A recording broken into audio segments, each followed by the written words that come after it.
মাননীয় প্রধান উপদেষ্টা আমাদেরকে আমন্ত্রণ জানিয়েছিলেন তার সাথে সাক্ষাৎ করার জন্যে। আমরা ইতিমধ্যে নামগুলো ঘোষণা করেছি, আমরা 4 জন এসেছিলাম। তবে আমাদেরকে আলোচনার বিষয়বস্তু আগে জানানো হয়নি। বর্তমান রাজনৈতিক প্রেক্ষাপটে আমরা যা আন্দাজ করতে পেরেছিলাম তার উপরে ভিত্তি করে আমরা একটা লিখিত বক্তব্য নিয়ে এসেছি এবং সেই লিখিত বক্তব্যটি আমরা মাননীয় প্রধান উপদেষ্টার সমীপে পেশ করেছি এবং সেই ভিত্তিতে আমরা আলোচনা করেছি। তার একটি সারাংশ আমি আপনাদের সামনে তুলে ধরতে চাই। বাংলাদেশে গণতন্ত্র উত্তরণের লক্ষ্যে বিএনপি প্রথম থেকেই একটি সুস্পষ্ট জাতীয় নির্বাচনী রোডম্যাপ দাবি করে আসছে। আপনারা জানেন যে আমরা এটা প্রকাশ্যভাবে দাবি করে আসছি।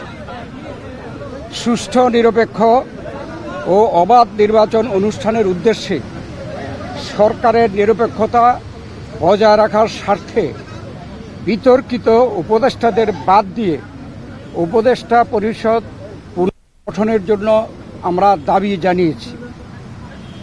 বিএনপির প্রতিটি নেতা কর্মী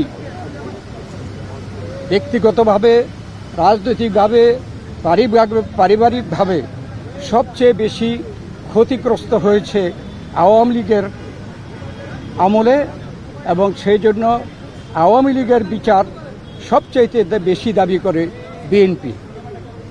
এই বিচার প্রক্রিয়া কোনোভাবে অসম্পূর্ণ থাকলে বিএনপি সরকারে দায়িত্বে যখন যাবে তখন বিচারের আওতায় এনে তা বিচার বিভাগের মাধ্যমে, স্বাধীন বিচার বিভাগের মাধ্যমে পরিপূর্ণভাবে সম্পন্ন করা হবে।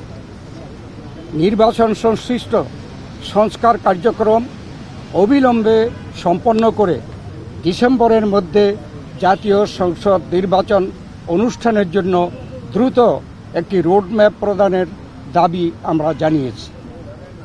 বাংলাদেশের মানুষ বিশ্বাস করে যে অন্তর্বর্তীকালীন সরকারের মূল দায়িত্ব হচ্ছে একটি সুষ্ঠু, নিরপেক্ষ নির্বাচনের মাধ্যমে বাংলাদেশকে গণতন্ত্রে উত্তরণের প্রক্রিয়া দ্রুত সম্পন্ন করা হবে।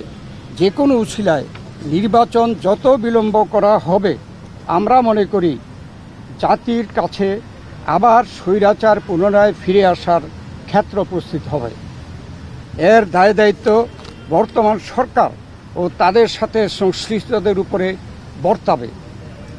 বিএনপি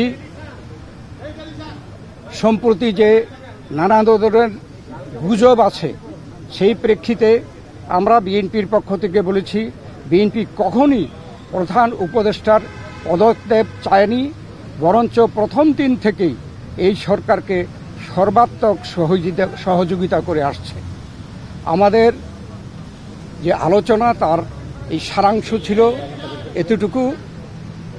আপনাদের সকলকে ধন্যবাদ। আল্লাহ হাফেজ। কোনো সুনির্দিষ্ট রোডম্যাপের আশ্বাস পেয়েছেন কিনা? আপনারা যে দাবি জানিয়েছেন, ওনারা কি বলেছেন সেটা পরে?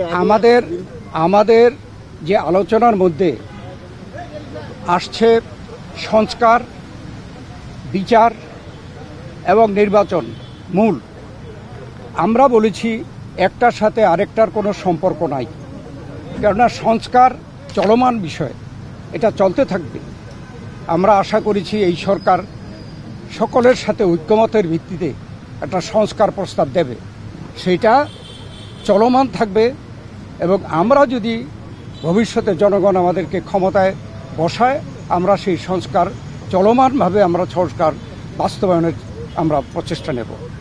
আর মামলাগুলোর ব্যাপারে বাংলাদেশ জাতীয়তাবাদী দলের আমাদের দেশনেত্রী বেগম খালেদা জিয়া, ভারপ্রাপ্ত চেয়ারম্যান তারেক রহমান থেকে শুরু করে আমরা এবং সেই তৃণমূল পর্যন্ত আমাদের নেতা কর্মীরা সবচেয়ে বিক্ষুব্ধ।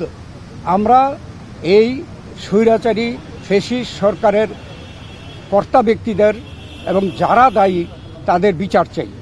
অতএব আমরা তো বিচারের পক্ষে, তবে বিচার ব্যবস্থা যে স্বাধীন চাই, আমরা স্বাধীন বিচার ব্যবস্থা এই বিচার সম্পন্ন করবে। এটাও কোনো দিন তারিখ ঠিক করে দেওয়া সম্ভব না, বিচারের আওতায় আনা হবে।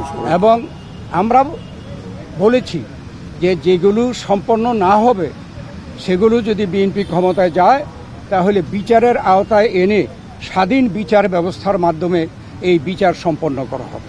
তার মানে কি আপনারা আজকেও কোনো আশ্বাস পান নাই সুনির্দিষ্ট রোড ম্যাপে? না, এটা স্পেসিফিক কোন রকমের এরকম কথা হয় নাই, উনি স্পেসিফিক জানান নাই। আমরা আমাদের দাবিগুলো হয়তো বা ওনারা ওনার প্রেসের মাধ্যমে জানাবেন, সেই জন্য আমরা অপেক্ষা করব। সন্তুষ্ট কিনা আমরা প্রতিক্রিয়া জানানোর দরকার নেই, ওনার প্রেস সেকশন কি বলে তারপরে আমরা প্রতিক্রিয়া দেব। হয়েছে আপনারা ওনার আগে কথা বলতে আমি একটু বলি, এখন আমি একটু বলি মূলত সংস্কার এবং বিচার নির্বাচন এই তিনটার উপর আলোচনা হয়েছে এবং সংস্কারের ব্যাপারে আমরা এটা পরিষ্কার এবং ওনারা একমত হয়েছে সংস্কার যেখানে ঐক্যমতের ভিত্তিতে হওয়ার কথা তার ভিত্তিতে সংস্কার কাজ সম্পন্ন হবে এবং সেই কাজ অতি সহসা সম্পন্ন করা সম্ভব।